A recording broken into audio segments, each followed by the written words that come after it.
हम लोग एक कंपनी फाइनल अकाउंट्स में statement of profit and loss बोलकर एक कंसेप्ट पहले समझे। दूसरा है तुम्हारा बैलेंस शीट बनाना है। और बैलेंस शीट इसमें भी जो तुम लोग को बनाना है ना, वो जैसे हम लोग क्लास 11 में सारा आइटम लिखते थे, वैसे अभी तुम लोग को ये तुम्हारा बैलेंस शीट के फॉर्मेट है। इक्विटी एंड लाइबिलिटीज एक हो गया तुम्हारा, और दूसरा पार्ट क्या है तुम्हारा बोला, एसेट। मेरे हिसाब से ना तुम लोग एग्जाम में भी ऐसे ही बनाओगे, एक पेज में इक्विटी लाइबिलिटी और एक पेज में एसेट। तो क्या है ना, बैलेंस शीट जो आदमी चेक करे, क्योंकि इतना आइटम है ना, देखने वाला भी परेशान हो जाएगा। तो ये तो अब पहले हम लोग कैसे बैलेंस शीट बनाते थे बोलो, इधर एसेट और यहाँ क्या लिखते थे हम लोग, लाइबिलिटी। ये वाला में लोग क्या है कि ये जो लाइबिलिटी का नाम है ना, इन लोग की लाइबिलिटी का नाम लाइबिलिटी रखा है, खाली इसमें एक तो हेडिंग क्या ऐड कर दिया बोला था, equity and liabilities.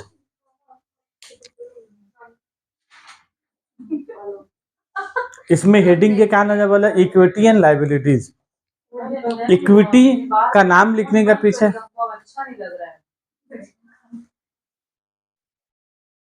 Equity and liabilities में सुनो बात यहाँ पर ही। तो एक्चुअली लव्स इक्विटी लोग इसलिए जोड़ा ना, ओनर जो पैसा लगाता था क्या उसको लाइबिलिटी बोलेंगे।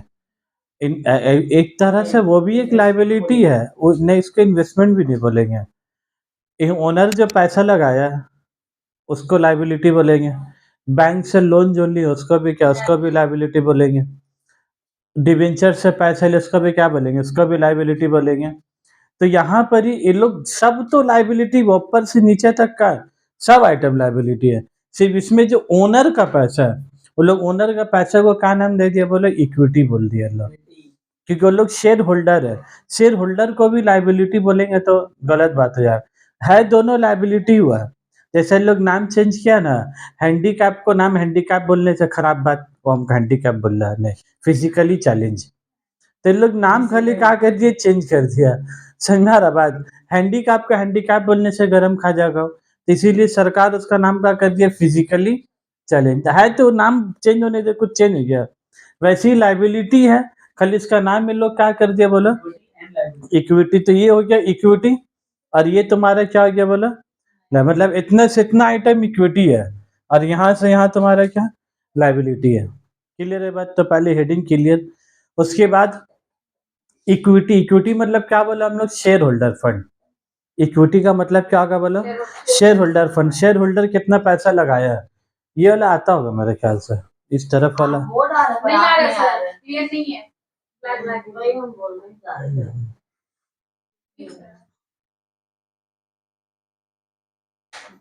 ठीक है, तो ये वाला जो हुआ ना तुम्हारा शेयर होल्डर फंड, तो अब इन लोग क्या किया देखो, कैपिटल का पैसा तो शेयर होल्डर का ही है। प्रेफरेंस शेयर कैपिटल का पैसा किसका है, नामी में भाई शेयर होल्डर है, तो प्रेफरेंस शेयर का पैसा। अभी जो प्रॉफिट एंड लॉस का पैसा, ये पैसा में भी किसका हक है बोलो, प्रॉफिट एंड लॉस में बैंक लोन का है कि डिवेंचर का, कि प्रॉफिट एंड लॉस में भी किसका राइट है, ओनर का राइट है। तो इसीलिए लोग क्या कहना है, ये इक्विटी शेयर कैपिटल और प्रेफरेंस शेयर कैपिटल, ये दोनों क्या हो गया तुम्हारा बोला, शेयर कैपिटल। ये profit and loss, general reserve, CRR, DRR, CRR, general reserve, capital reserve, debenture, redemption reserve, capital reserve, DRR, debenture, redemption reserve, capital redemption reserve, ये सब क्या, ये सब प्रॉफिट का ही हिस्सा है। हकीकत देखोगे ना, इसमें एक आइटम उसका नाम है प्रॉफिट एंड लॉस। इस सारा जितना भी रिजर्व बना है ना, सब कहाँ से बना है, ये सब प्रॉफिट एंड लॉस से ही बना है। तुम जो रुपया कमाओगे तुम रिजर्व आसमान से लाओगे का, वही जो प्रॉफिट का पैसा कमाया, एक तो ऐसी कुलिया खरीदेंगे उसका पर लिख देंगे जनरल रिजर्व। तो जनरल रिजर्व में जो पैसा आएगा ना, वो कहाँ से आएगा, यहीं से ना पैसा जाएगा यहाँ पर ही। तो एक ही आइटम होता है प्रॉफिट एंड लॉस, उसी में से सारा रिजर्व तुम्हारा क्या है, क्रिएशन है तुम्हारा सब। अब मान लो तुमको देना है डिवेंचर को पैसा, तो तुमको तो मालूम है डिवेंचर को 5 साल के बाद पैसा लौटाने होगा, तो 5 साल के बाद 10 लाख रुपए कहाँ से लाएंगे, भारी हो जाएगा। तो हर साल 2-2 लाख रुपए डिवेंचर के लिए क्या पैसा रखा। तो एक कुलिया नाम हो गया जनरल रिजर्व, फिर एक तो और कुलिया बनाया हम लोग, वो कुलिया का नाम रख दिया हम लोग यहाँ पर डिवेंचर रिडेम्पशन रिजर्व।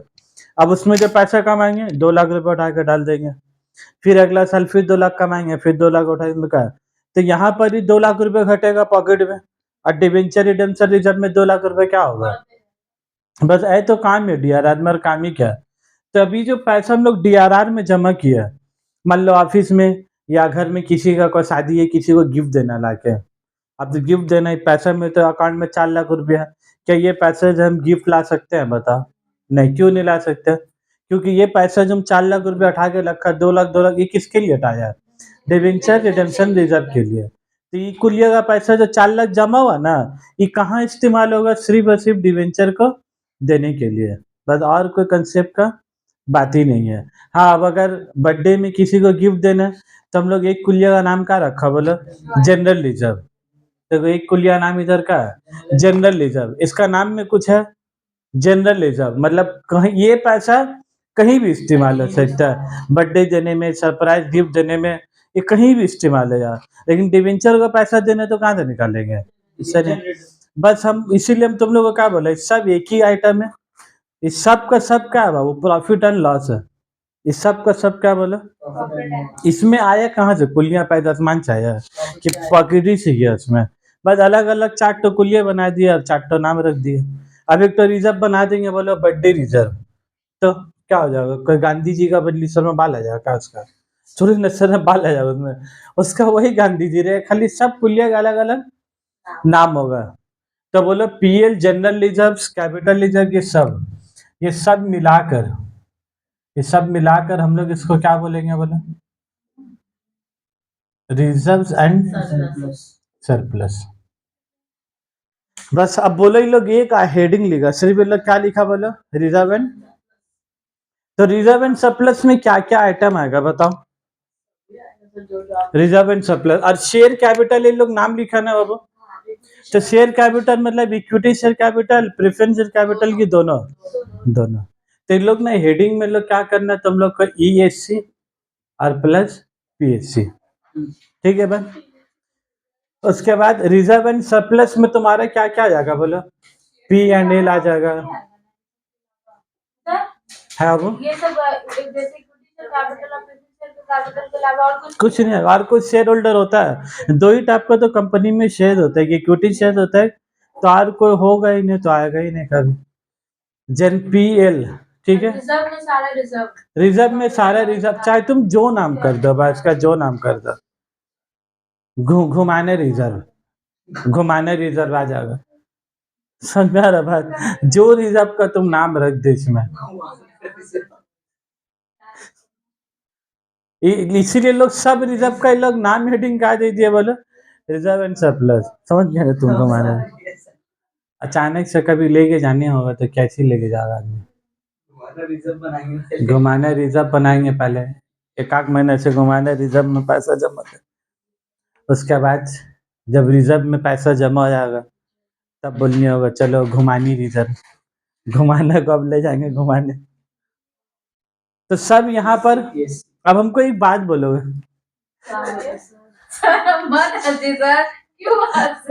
अब हमको एक बात बोलो, यहाँ पर क्या लिखा है? नोट नंबर लिखा हुआ। ये जो नोट नंबर है ना, ये नोट नंबर का काम क्या है?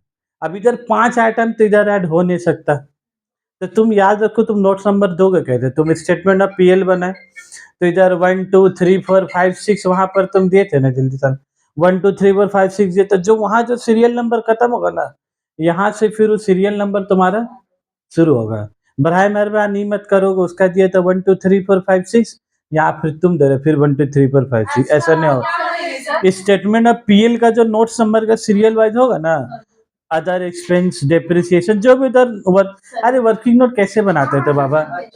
बात सोच ही देंगे। मर्ज करके बनाना, हाँ अलग अलग वर्किंग नोट का नंबर नहीं देंगे। हाँ वो तो बताएंगे वापस से। सुनिए आगे काफिला आगे बढ़ाएंगे बाबू। दौलत खलीफा से गुजारिश है ना काफिला आगे बढ़ाएं। अब उसके बाद आएगी तुम्हारा लाइबिलिटी। अब इधर लाइबिलिटी देखो, व्हाट तो लाइबिलिटी होता है। हम लोग इतना जमाने से हम लोग जब भी क्वेश्चन पढ़ते थे बिल्स पेबल कहाँ जाएगा? लाइबिलिटी में। बैंक लोन कहाँ जाएगा सर? लाइबिलिटी में। बैंक ओवरड्राफ्ट कहाँ जाएगा सर? लाइबिलिटी में। डिबेंचर कहाँ जाएगा सर? लायबिलिटी में। इतना ज़माना हम लोग लायबिलिटी ही जाना है। खाली इन लोग सेमेस्टर 5 में कंपनी फाइनल अकाउंट में बोल रहा है, लायबिलिटी को लायबिलिटी नहीं बोलेंगे। लायबिलिटी 2 टाइप का होता है, एक नॉन करेंट लायबिलिटी और एक current liability. Non current liability और करेंट लायबिलिटी में क्या फ़र्क है बोलो तो? करंट लायबिलिटी मतलब क्या हो गया? Creditor bill. क्रेडिटर को छुएंगे और क्या मारेगा वो? करंट मारेगा। क्रेडिटर को छुएंगे और करंट मारेंगे तो क्या हो गया? Current liability. और डिबेंचर को छुएंगे करंट मार रहा है? नहीं, तो क्या हो जाएगा बोलो? Non current liability. ये तो मजाक वाले असली डेफिनेशन क्या है? करंट लायबिलिटी जिसको पैसा 12 मंथ के अंदर देना है, अभी नहीं, विद इन, तो वो तुम्हारा क्या हो जाएगा बोलो? करंट। और जिससे पैसा लिया वो आदमी बोल रहा साहिब आप रखिए ना पैसा, काहे टेंशन ले रहे हैं, अब 2 साल के बाद भी दीजिए, उसके बाद नहीं है। तो ये जो आदमी हमको पैसा दिया इसका मांगने का डिमांड कब है? अब भी मांग रहा है कि 2 साल का बाद। तो लायबिलिटी को हम लोग कहाँ लिखेंगे बोलो? नॉन करंट में लिखेंगे कि करंट में? समझ में आ रहा बात? लायबिलिटी लायबिलिटी हुआ, लायबिलिटी क्या बोलो? लायबिलिटी हुआ। अब वो नॉन करंट में लिखाएगा या करंट में लिखाएगा वो डिपेंड करेगा उसके पीरियड ऑफ टेन्योर के ऊपर में। जैसा बहुत सारे हम लोग, जैसे हम लोग मोबाइल लेते हैं या कुछ भी सामान ईएमआई पीएमआई में खरीदते हैं, तो वहां पर उसका टेन्योर क्या होता है? 9 महीना, 6 महीना, यही तो होता है। बहुत ज्यादा बोलोगे तो 10 महीना। क्या लोग कूलर मोबाइल का 24 महीना का ईएमआई में देता है कि 9 महीना, 8 महीना, 6 महीना, 10 महीना? तब बोलो वहां जो तुमको पैसा लौटाना है, वैल्यू के ऊपर डिपेंड करता है। हमको तो लग रहा है और चीज के ऊपर डिपेंड करता है। तब मेरा बात सुनो, तुम लोग बात क्यों कर रहे हो? मेरा बोलने का मतलब है हम इसीलिए शांत हो गए। मेरा तरह आई टू आई कांटेक्ट, नजर से नजर मिलाने हुआ। तो हम क्या बोल रहे थे अब? हाँ, बैंक से जो हम लोग क्रेडिट कार्ड वगैरह में लेते हैं, तो तुमको कोई आकर बोलेगा नहीं भाई कि हम नॉन करेंट लायबिलिटी हमको इधर जाके लिखिए, हम करेंट लायबिलिटी हमको इधर। क्या तुमको कोई हाथ पकड़ के लिखाने वाला बता? कोई नहीं भाई। तुम क्वेश्चन पढ़ोगे, तुमको खुद से समझना, लायबिलिटी है तो नॉन करेंट में लिखाएगा कि करेंट में लिखाएगा? लायबिलिटी के आगे में नॉन करेंट होगा लिखा हुआ है। तो वही चीज़ हम बस खाली पास ऑन करने मांग रहे हैं कि तुम क्वेश्चन पढ़ के कैसे समझोगे कौन सा नॉन करेंट में लिखाएगा और कौन सा तुम्हारा करेंट में लिखाएगा। तो जैसे बैंक लोन वगैरह, वहाँ पर लोन 12 महीना का, 1 साल का मिलता है कि 36 महीना, 24 महीना का लोन होता है वहाँ पर ही। 36 लंबा लोन होता है। तो वो टेन्योर से तुमको समझना, अगर 12 महीने से ज़्यादा है तो कहाँ लिखेंगे बोलो उसका नाम। और नॉन करेंट के अंदर में भी ये लोग 3 कल्ला है। एक कल्ला नाम लॉन्ग टर्म बोरोविंग, एक long term provision, other long term है। पहले डिसाइड तय करने के नॉन करेंट की करेंट। तुम नॉन करेंट डिसाइड कर ली, अब कौन सा बोरोइंग है या प्रोविजन? देख अब वो लोग दोनों बात कर रहे, सुनो ना बात, मत बोलो, तुमने भी बोलो अपना टाइम देते हुए जान होगा। तो नॉन करेंट लायबिलिटी में अब वो जो बोरोविंग्स है ना, पैसा क्या लिए बोलो, तो वो कहाँ लिखाएगा तुम्हारा? लॉन्ग टर्म बोरोविंग्स में। कहाँ लिखाएगा बोलो? लॉन्ग टर्म बोरोविंग में। अब ये तो हो गया लॉन्ग टर्म बोरोविंग। लेकिन हमको एक बात बताओ, जो लोन लिए, मोबाइल लिए, 9 महीने की ईएमआई, तो 9 महीने की ईएमआई तुम्हारा लॉन्ग टर्म बोरोविंग में लिखोगे शॉर्ट टर्म? तो देखो इधर क्या लिखा हुआ? Short term borrowing. तो नॉन करंट लायबिलिटी में क्या हो गया? Long term. और करंट लायबिलिटी में क्या हो गया? तो तुम एक हेडिंग याद रखोगी ना, तुमको दोनों का अपने आप याद हो जाएगा। इधर कहीं में हो गया लॉन्ग टर्म, इधर तुम्हारा क्या हो गया? Short term. तो इसका बी में क्या लिखा हुआ? लॉन्ग टर्म प्रोविजन, और यहाँ पर क्या लिखा हुआ? Short term. लॉन्ग टर्म होगा तो नॉन करेंट लायबिलिटी, और करेंट होगा तो तुम्हारा क्या हो गया? Short term. अब लॉन्ग टर्म प्रोविजन और शॉर्ट टर्म प्रोविजन तुम कैसे समझोगे दोनों का? वो प्रोविजन जो तुमको अगले ही साल में पैसा दे के हटाना है, वो प्रोविजन जैसा टैक्स, डिविडेंड, ये सब तुम्हारा क्या आता है? इस साल का जो डिविडेंड है, मतलब 2025-26 का जो डिविडेंड है, कहा हम शेयर होल्डर को 3 साल के बाद देंगे? मार के भगा देगा अल्लाह। बोले यार साला 25 का पैसा दे रहा 2028 में, मार के भगा देगा। 25 का पैसा तुमको जस्ट मार्च खत्म होगा, अप्रैल मई जून के अंदर तुमको पैसा देगा क्या? तो यहाँ तुमका उसका पैसा 1 साल के बाद दोगे, 2-3 महीने के अंदर। तो वो जो प्रॉफिट का पैसा प्रोविजन बनाएंगे ना, तो वो नाम प्रोविजन हो गया। तो वो प्रोविजन लॉन्ग टर्म हुआ कि शॉर्ट टर्म हुआ? तो ये हो गया शॉर्ट टर्म प्रोविजन। दूसरा चीज प्रोविजन फॉर डॉटफुल डेट, क्या डेटर्स पैसा हमको 1 साल के अंदर ही में क्या पता चल जाता है कौन देगा? तो प्रोविजन फॉर डॉटफुल डेट कहाँ लिख देंगे? Short term. प्रोविजन। वैसे ही बोलो provision for gratuity, provision for gratuity, gratuity जानते हो तुम लोग? ग्रेचुटी का हाँ, उपहार तो ये हिंदी में, ग्रेचुटी का मतलब क्या होता है, कोई बंदा ऑफिस में या बड़ा-बड़ा कंपनी में ज़्यादा दिन तक काम करता है, तो ऑफिस छोड़ने के बाद उसको ग्रेचुटी में पैसे मिलते हैं। ग्रीटिंग कार्ड खाली कार्ड नहीं देंगे सर, दिल से दिया आपको।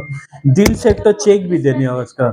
तो उसको जो चेक में पैसा देंगे ना 2 लाख, 1 लाख रुपए जो भी तुम दोगे, तो ये जो हम लोग कोई भी इंसान को हम लोग एम्प्लॉय को ग्रेचुटी का पैसा देंगे ना, ग्रेचुटी में लोग क्या बोला उपहार, उपहार में भाई एक तो 3 थाक का टिफ़िन नहीं दे देंगे उसको।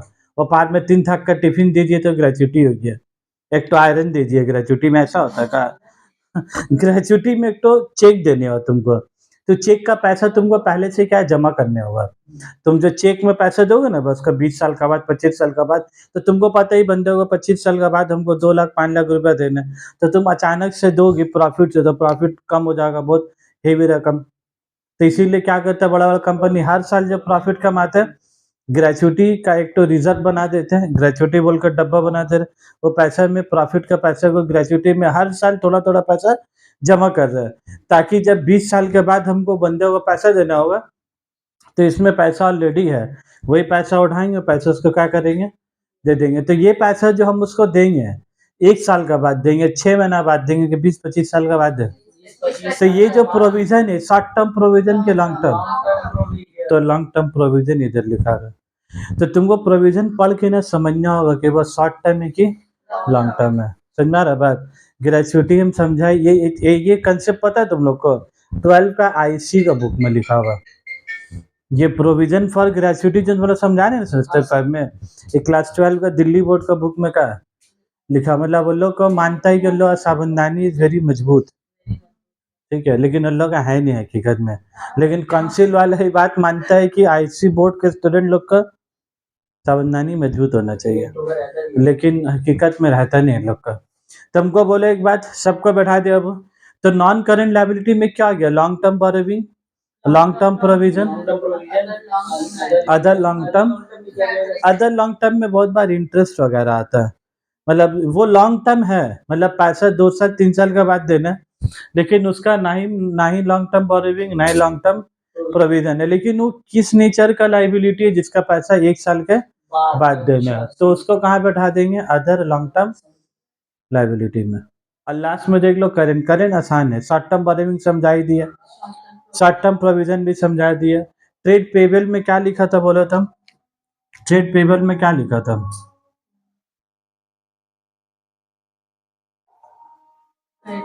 प्लस बिल्स पेबल, उसका नाम क्या है तुम्हारा? Short term borrowing. चलो सुनोगे अब, कहाँ थे हम लोग बोलो तो? करंट लायबिलिटी में था। यहाँ पर जब हम लोग बैंक ओवरड्राफ्ट लिखा, पहले हम लोग क्या लिखते थे? बैंक ओवरड्राफ्ट लायबिलिटी में।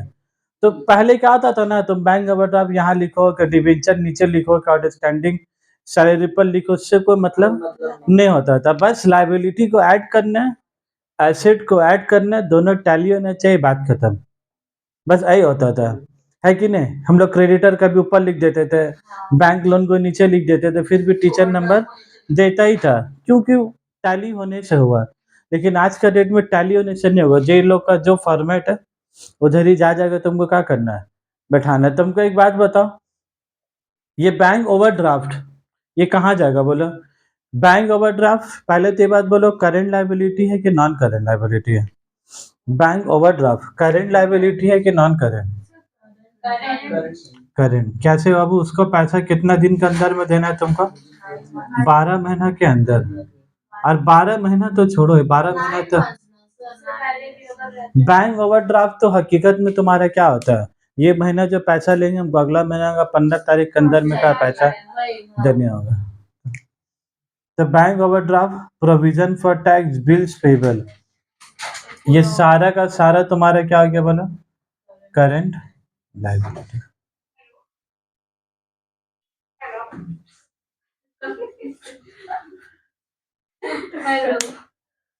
करंट लायबिलिटी ये हो गया तुम्हारा नॉन करंट। हमको एक बात बताओगे,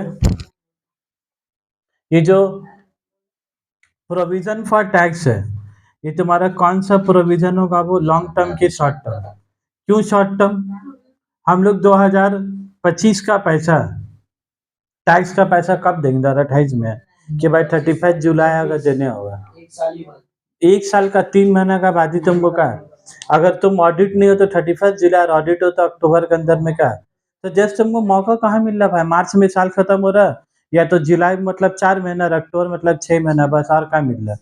तो provision for tax, long term provision के शॉर्ट टर्म, शॉर्ट टर्म, ठीक है। और ऐसे भी तुमको याद कर लोगे, provision for tax short term, क्यों short term? No question, provision for tax short term, बात खत्म। क्यों short term? No question, provision for tax short term. Creditor, creditor और बिल्स पेबल क्या है बोले ये दोनों? पहले हम लोग ये दोनों का अलग अलग लिखते थे, अभी दोनों के लोग नाम क्या दिया बोलो? Trade payable. पहले हम लोग क्रेडिटर्स और बिल्स पेबल अलग अलग मतलब हेडिंग लाइन में लिखते थे ना, अभी लोग ये दोनों का नाम क्या दे दिया वो? क्रेडिटर को भी पैसा देना है और ट्रेड बिल्स पेबल को भी पैसा देना है, तो दोनों इसीलिए लोग इधर एक तो नाम लिख दिया ट्रेड पेबल। तो जो क्रेडिटर होगा वो भी इधर लिखागा, और जो बिल्स पेबल होगा वो भी इधर है। तुम लोगों ने बस ऐसा समझना, ये तुम लोग का ऐसा नहीं है कि तुम लोग सेमेस्टर 5 में तो तुम लोग ये नहीं मालूम कि क्रेडिटर लायबिलिटी में जाएगा, ये बात पता है कि लायबिलिटी में जाएगा, बस कल ही बात पता करना है कि वहाँ कहाँ जाएगा तुम्हारा ट्रेड पेबल। अब मजा का बात बोलो, अदर करेंट लायबिलिटी, चले लिया, ठीक है। हाँ, फिर अदर करेंट लायबिलिटी, तो अदर करेंट लायबिलिटी मतलब क्या हो गया? वो लायबिलिटी जो ना ही तुम्हारा शॉर्ट टर्म प्रोविजन है, जो ना ही तुम्हारा शॉर्ट टर्म बोरोविंग है, और जो ना ही तुम्हारा ट्रेड पेबल है, लेकिन वो करेंट लायबिलिटी है, मतलब जिसको पैसा 12 महीने के अंदर तुमको लौटाना है। याद है हम लोग लिखते थे क्लास 11 में आउटस्टैंडिंग सैलरी, आउटस्टैंडिंग वेजेस, तब बोले ये लोग आउटस्टैंडिंग सैलरी, आउटस्टैंडिंग वेजेस क्या बोरोविंग है? का हम लोग एम्प्लॉय से पैसा मांग रहे, तो पैसा दो, प्रोविजन है, सैलरी प्रोविजन है ने, तो आउटस्टैंडिंग सैलरी और स्टैंडिंग वेजेस कहाँ जाएगा तुम्हारा? Other current liability. जैसे हम लोग क्लास 11 में बनाते थे, याद है ना, ट्रेडिंग में आउटस्टैंडिंग वेजेस ऐड करते थे, और बैलेंस शीट में जाकर कहाँ लिखते थे? लायबिलिटी में। तो अभी लायबिलिटी में जाकर लिखेंगे तो कहाँ लिखेंगे? लायबिलिटी इतना बड़ा है, और सबका अपना खाप क्या बना हुआ, वहीं तुमको जाके क्या, देखो मैथ्स के हिसाब से ना, तुम आउटस्टैंडिंग वेजेस को या तो अदर में लिखो या तो शॉर्ट टर्म में लिखो, जाके तो आंसर टैली उसको क्या होना ही होना, लेकिन वो जब इंडिविजुअली आइटम चेक करेगा ना एग्जामिनर, तब फिर नंबर काट लेगा तुम्हारा। तो अदर में क्या चले जाएगा बोलो? आउटस्टैंडिंग सैलरी और आउटस्टैंडिंग वेजेस, ठीक है। शॉर्ट टर्म बोरोविंग में क्या लिखोगे बोलो तो? बैंक ओवरड्राफ्ट लिख दो, और शॉर्ट टर्म प्रोविजन में क्या लिख दो?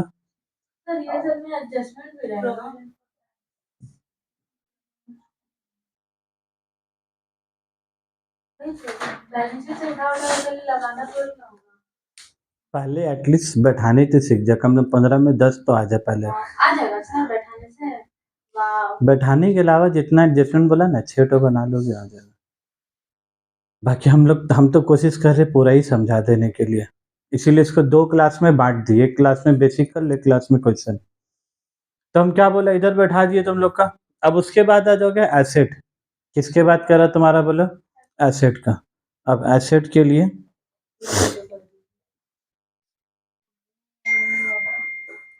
बस हम लोग पढ़ देख लेंगे, हम भूत उसको समझाएंगे का इधर बाबू, हो गया अब टीचर लोग अकेले बैठ के भी समझाते हैं वीडियो बनाता हो तो करते हैं हम लोग। घर में जान दीजिएगा नहीं अरे हो जाएगा, अब खाली एसेट बाकी है बाबा चलो हो गया, जितना देर बोलोगे वेस्ट हो रहा है। एसेट में चलो, एसेट में तुम लोग एसेट पता है, गुडविल, ट्रेडमार्क, कॉपीराइट सब कहाँ लिखता है एसेट में? बिल्डिंग, मशीनरी, फर्नीचर कहाँ लिखता है एसेट में? इन्वेस्टमेंट कहाँ लिखता है एसेट में? Stock, debtor, bill receivable, cash in hand, cash at bank, prepaid insurance, prepaid, ये सब कहाँ लिखता है एसेट में? ये सब तुम लोग को आइटम पता है कि सब कहाँ लिखा होगा तुम्हारा एसेट में। बस सिर्फ आज का कंपनियल अकाउंट में क्या सीखना है, उसको कहाँ जाके लिखना है। तो हमको एक बात बताओ, goodwill, patent, trademark, tangible asset कि intangible asset? Goodwill, patent, trademark क्या आ जाएगा तुम्हारा? तो बस तुम तीनों आइटम इधर आके क्या करोगे? लिख दोगे। और मज़े का बात बोलो, जब तुम ऐड करोगे ना तीनों को, जब तुम तीनों को ऐड करोगे तो कैसे ऐड करोगे? इधर जगह होगा? जगह नहीं होगा। इसी के लिए क्या बनाना होगा तुमको? जैसे मान लो 7 8 चल रहा है, 7 8 9 10 11 12 दिए, ये मान लो तुम्हारा नोट्स नंबर हो गया 13, ये हो जाएगा नोट नंबर 14।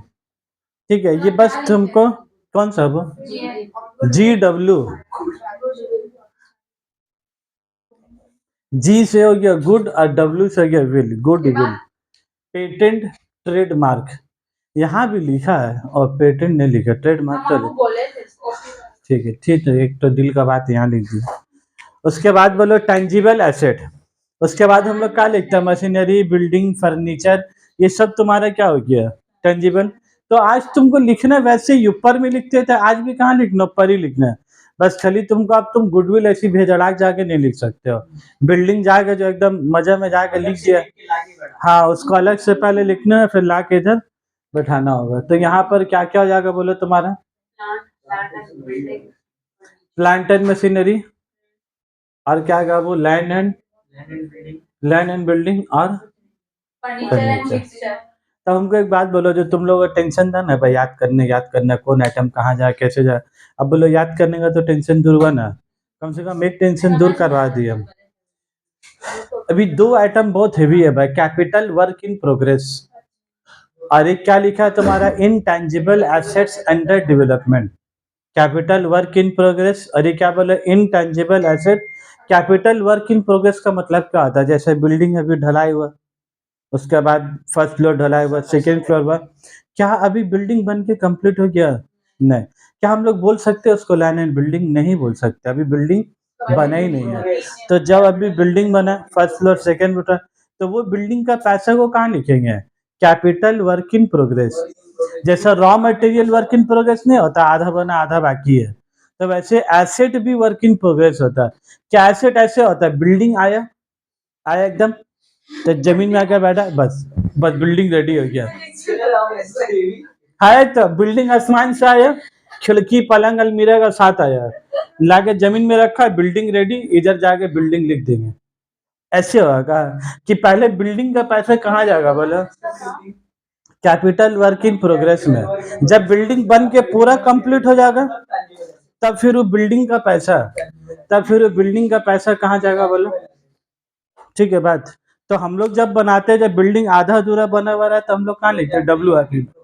जैसे बिल्डिंग बन के पूरा कंप्लीट हो गया, मतलब रेडी टू सेल जिसको हम लोग बोलते हैं, रेडी टू सेल हो जाएगा, उसका नाम यहाँ से काट देंगे, इधर जाके लिख दे। क्या एसेट बढ़ जाएगा बताओ तो हमको? एसेट वही रहेगा, खाली नाम चेंज होगा बस, एसेट का नाम वही रहेगा। उसके बाद आ जाए इनटेंजिबल एसेट अंडर डेवलपमेंट। आप वीडियो ही देखोगे अब नहीं जाएगा भी नहीं, दुपट्टा हटाओगे तब न जाएगा, तुम तो दुपट्टा रख लो। अच्छा, कैपिटल वर्क इन प्रोग्रेस में जो बिल्डिंग आधा बनना बाकी है, तो उसमें जो भी सीमेंट बालू में जो भी पैसा खर्चा लगा, उसको हम लोग क्या बोलेंगे? Work in progress. जब बिल्डिंग बनकर पूरा कंप्लीट हो जाएगा खिड़की पर, तब फिर क्या जाएगा? टेंजिबल है सर। ओके, हाँ क्वेश्चन में दिया रहेगा। इनटेंजिबल एसेट अंडर डेवलपमेंट, इसका नाम क्या बोलो? जो रिसर्च अभी तक कंप्लीट नहीं हुआ, रिसर्च चल ही रहा अभी, आदमी लोग को दवाई खिला रहे, चेक कर रहे, जिंदा की मर गया, तो पहले 50 से 60 आदमी लोग से दवाई, हाँ रे भाई, दवाई जो भी नया मार्केट में आता तुम लोग का एक तो ग्रुप ऑफ आदमी है जिन लोग को अपना आधार कार्ड देना पड़ता है कंपनी में, जिसके ऊपर कंपनी वाला दवाई टेस्ट कराएगा ना खिलाकर, जिसको जिसको लोग ऐसी सिरप पिला के दवाई खिला के टेस्ट कर कि उसका बॉडी में कितना असर हो रहा है, वो आदमी लोग क्या रहा भाई? रिसर्च हो रहा है उन लोग का उसमें। समझ में आ रहा बात? तो रिसर्च एंड डेवलपमेंट मतलब क्या होता है? रिसर्च या तो कामयाब भी हो सकता है, रिसर्च या तो कामयाब नहीं भी हो सकता है। सुनो बात, जब तक रिसर्च हो रहा, अभी तो पता नहीं है कि कामयाब होगा कि ना, तब तक हम लोग क्या लिखेंगे? Intangible asset under development. जब वो डेवलपमेंट हो गया, अब वो शक्ल ले लेगा, या तो पेटेंट का या तो कॉपीराइट का, किसी भी चीज का तो का शक्ल लेगा। अचानक से मतलब सक्सेसफुल हो जाएगा कि रिसर्च होने में 4 साल 5 साल का समय लगा। तो जितना पैसा 5 साल लगा ना, वो पैसा को हम लोग कहाँ लिखेंगे बोले, इंटेंजिबल एसेट अंडर डेवलपमेंट। छठा साल में एकदम सक्सेस हो गया, लॉन्च हुआ, मार्केट कामयाब, तो पैसा कहाँ चले जाएगा बोलो, इंटेंजिबल एसेट में। तो जब तक वो कंप्लीट नहीं होता है तब तक हम लोग इसको यहाँ लिखते हैं अंडर डेवलपमेंट में। जिस दिन कंप्लीट हो गया वो कहाँ चली गई, इंटेंजिबल एसेट में। ठीक है एकदम। उसके बाद नॉन करेंट इन्वेस्टमेंट। इन्वेस्टमेंट देखो हम यहाँ पर लिख के रखा है। इन्वेस्टमेंट दो टाइप का होता है, एक करेंट होता है, नॉन करेंट। अभी तुम लोग अकाउंटिंग फॉर इन्वेस्टमेंट वाला चैप्टर भी किए, उस हमने क्या बोला था, या तो हम लोग शेयर में रुपया लगाया, वो शेयर्स में रुपया आज लगाया, तो पूरा का पूरा दिमाग का खेल है इसमें। शेयर में रुपया आज लगाया, हम क्या बोला, शेयर का दाम बढ़े, शेयर का दाम घटे, आई डोंट केयर, हम उस शेयर्स को बेचेंगे 5 साल के बाद। तो हम यहाँ ज्यादा दिन के लिए इन्वेस्टमेंट किया कि कम दिन के लिए, लॉन्ग टर्म। तो ज्यादा दिन के लिए वो इन्वेस्टमेंट क्या है ना, tax investment will be called non current investment. और कुछ इन्वेस्टमेंट होता है, हम लोग आज लगाया 106 रुपया में, कल हो गया 107 रुपया, तो इसके 107 रुपये क्या किया, बेच दिया, तो ये भी इन्वेस्टमेंट हुआ। क्वेश्चन में दिया रहेगा। तो ये हो गया नॉन करेंट। 1 मिनट क्या कर रही, नहीं नहीं कुछ मत रखो। अब भी फिर बोले ये रखे, फिर हम पूछेंगे अब पिंसिल रखा सर, फिर पूछेंगे अब इरेजर रखा है नॉन करेंट इन्वेस्टमेंट। तब बोले हमको नॉन करेंट, नहीं ऐसे आपका कैसे टेंशन में आ गया। नॉन करेंट इन्वेस्टमेंट कहाँ जाएगा बोले, नॉन करेंट एसेट में। और जो करेंट इन्वेस्टमेंट है वो कहाँ जाएगा, करेंट एसेट में। नॉन करेंट इन्वेस्टमेंट कहाँ जाएगा बोलो, नॉन करेंट एसेट में। और करेंट इन्वेस्टमेंट कहाँ जाएगा, करेंट एसेट के अंदर में। बस वो एक ही आइटम है इन्वेस्टमेंट। पहले के जमाने में एक ही, हम लोग जब बैलेंस शीट में लिखते थे हम लोग डायरेक्ट क्या लिखते थे ना। अभी लोग बोल रहे हैं नहीं, इन्वेस्टमेंट या तो ज्यादा दिन के लिए भी कर सकते हैं, या तो इसको बांटना होगा बैलेंस शीट में। अगर क्वेश्चन में बोलेगा नॉन करेंट, तो ये इसका हेडिंग मत बोलोगा भाई, इसका हेडिंग क्या है, नॉन करेंट एसेट। ये ए इतना बड़ा हो गया ना, तुम लोग ये अपने में एक तो हेडिंग लग रहा है भाई, हेडिंग के अंदर में एक तो हेडिंग है, हेडिंग के अंदर में एक तो, जैसे शादी बड़ा हेडिंग, उसके अंदर में हल्दी मेहंदी छोटा छोटा हेडिंग बना है, तो उसी सब छोटा छोटा का एक एक हेडिंग है। हेडिंग बता रहे सर, नॉन करेंट के अंदर इधर देखो, लास्ट देख लो, लॉन्ग टर्म लोन्स, और इधर क्या लिखा हुआ है, नॉन करेंट लॉन्ग टर्म। अच्छा हमको एक बात बताओ, एक होता है लोन, एक क्या होता है, बैंक लोन। तो लोन मतलब तो लोन हो गया सर, हम लोग पैसा लिए, यहाँ पर ये लोग लोन लिख रहा है कि लोन्स एंड एडवांस लिख रहा है। तो लोन मतलब तो लाइबिलिटी बना सर, फिर लोन मतलब एसेट कैसे हो गया सर, अब तो आपको बतानी हो सर। लोन जब सिर्फ लोन होगा, बैंक लोन फलाना लोन, तो सिर्फ अगर लोन है मतलब हम लोग लोन लिया है, और लोन एंड एडवांस का मतलब हम लोग लोन दिया है। देखो लोन हम लोग ले भी सकते हैं और हम लोग लोन दे भी सकते हैं। तो ये कैसे आइडेंटिफाई होगा कि हम लोग लोन लिया कि हम लोग लोन दिया। तो ये आइडेंटिफाई का तरीका क्या, लोन लेंगे तो लोन बोलेंगे, और लोन देंगे तो लोन एंड एडवांस बोले। तो लोग वो मेरे हिसाब से लोन लिखना ही नहीं चाहिए, खाली एडवांस बोलना चाहिए। लेकिन अब इन लोग ऐसी बड़ा बड़ा कल्ला कुछ सोच के ही लोग लिखा होगा कि लोन एंड एडवांस कुछ लोग सोच के लिखा हो। अब बस ये तो ये करेंगे, ये तो ऑलरेडी समझा ही चुके हैं। स्टॉक, स्टॉक कहाँ जाएगा बोलो, तुम लोग पहले जो क्लोजिंग स्टॉक लिखते थे ना बाबू, जिसको हम लोग पहले, तुम लोग को याद है बहुत पहले क्लोजिंग स्टॉक लिखते थे तुम लोग, अरे ट्रेडिंग का बाई साइड में लिखते थे और फिर एसेट साइड में लिखते थे ना। बस इधर एसेट में कहाँ लिखेंगे,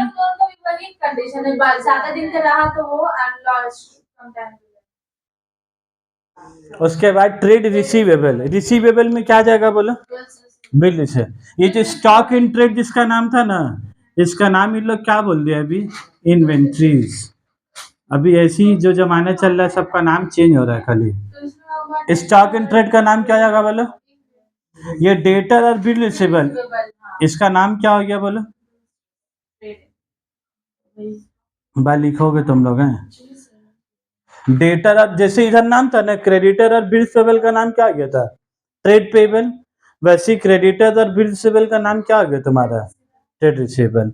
ये cash in hand, cash at bank, marketable securities, treasury bill. देखो तुम लोग इतना जमाने से तुम लोग का दो ही नाम मालूम था, तुम लोग को cash in hand cash at महंगी तुम लोग 11 में पढ़े।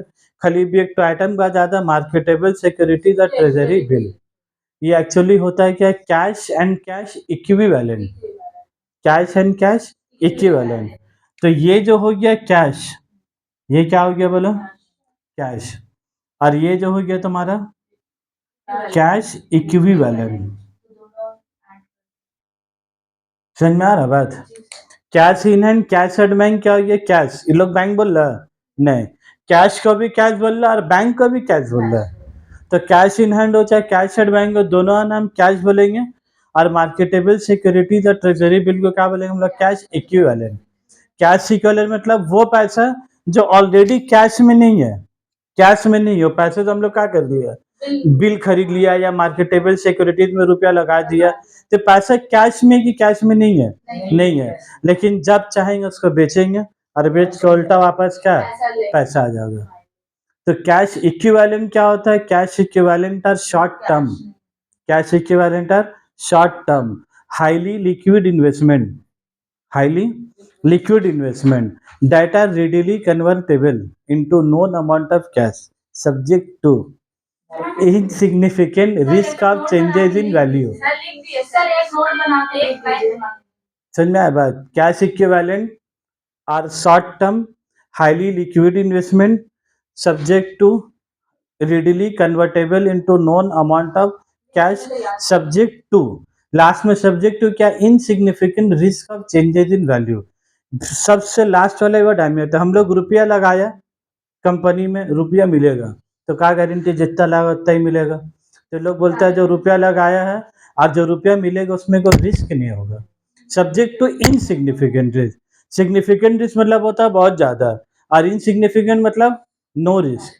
ऐसा नहीं होता भाई, सिग्निफिकेंट मतलब ज्यादा और इनसी मतलब उससे भी ज्यादा, ऐसा नहीं, सिग्निफिकेंट रिस्क ज्यादा और इनसिग्निफिकेंट मतलब नो रिस्क। तो लोग अब इंग्लिश ही वैसे इस्तेमाल कर, subject to insignificant risk of changes in value. तो लोग क्या बोलता है, ट्रेजरी बिल में रुपया लगाओगे, जितना लगाओगे उतना पैसा कल का है, अभी ज्यादा मिलेगा, अभी 3 महीना बाद कितना पैसे मिलेगा ये बात तुमको आज ये लोग क्या बता देगा। और ट्रेजरी बिल किसका होता है, गवर्नमेंट का होता है, तो गवर्नमेंट पैसा नहीं देगा। गवर्नमेंट चेंज हो जाए, ये चले जाए वो चले जाए, बीजेपी चले जाए, कांग्रेस आ जाए, लेकिन तुमको तुम्हारा पैसा क्या मिलेगा।